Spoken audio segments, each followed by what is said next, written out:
3대 실명 질환에는 녹내장, 황반변성, 당뇨 망막병증이 있는데 40대 이상 국민을 기준으로 했을 때 황반변성은 13.4%, 녹내장은 4.3%, 당뇨 망막병증은 18.7%로 나타나고 있습니다. 특히 70대 이상에서는 이제 3.2명당 1명이 황반변성을 앓고 있고, 이런 질환들은 초기 증상을 자각하기 어렵고 또 치료 시기를 놓치게 되면 실명까지 갈 수 있어서 증상이 없다고 하더라도 정기적인 안과 검사를 통해서 사전에 이런 질환들을 예방하는 것이 필요합니다. 당뇨 망막병증은 이름에서처럼 당뇨가 있는 환자들에서 나타나는 합병증의 일종인데요.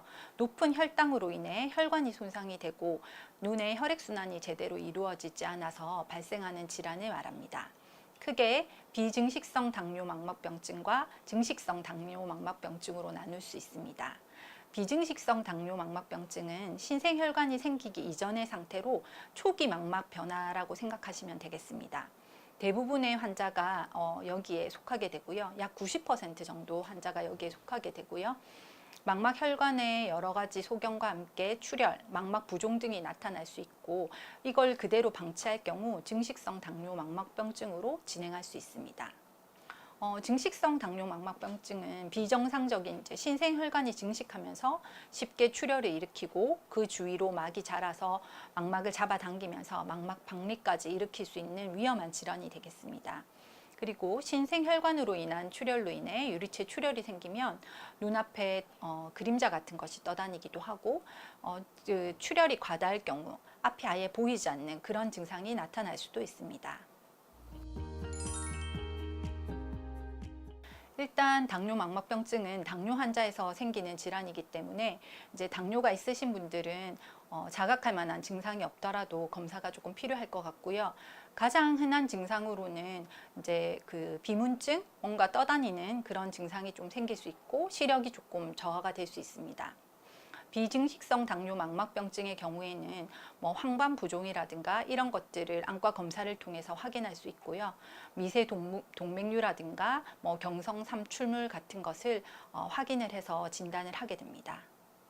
그리고 당뇨 환자에서 시력이 이제 저하된다거나 시야가 흐릿해진다거나 눈앞에 먼지나 날파리가 떠다니는 비문증 같은 것, 그 다음에 빛이 반짝거리는 광시증 같은 것이 나타났다면 이제 망막에 이상이 있다는 것으로 이제 생각이 되어지기 때문에 이런 경우에는 안과적 검사가 반드시 필요하겠습니다.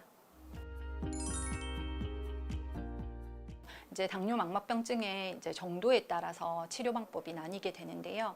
비증식성 당뇨 망막병증 환자의 경우에는 일단 신생혈관이 생기기 전이기 때문에 저희가 범망막 광응고 치료와 유리체각 내 항혈관 내피세포 성장인자 주사 치료를 시행하게 됩니다.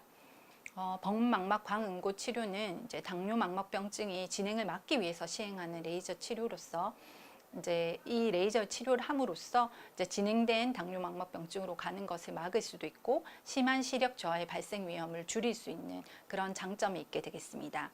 그리고 최근에 많이 하고 있는 유리체 내 항혈관 내피세포 성장인자 주사 치료가 있는데요. 이것은 황반 부종이 있다거나 유리체 출혈이 있는 경우에 많이 시행하는 방법인데요. 그 약의 효과는 한 6주 정도밖에 되지 않기 때문에 반복적인 투여가 필요하다는 것이 가장 큰 단점이 되겠습니다. 그리고 비용도 좀 많이 들기 때문에 그런 단점이 있을 수가 있고요. 그리고 그 유리체 출혈이라든가 유리체 출혈이 심해서 생기는 견인성 망막 박리가 있는 경우에는 수술적인 치료가 필요할 수도 있게 되겠습니다.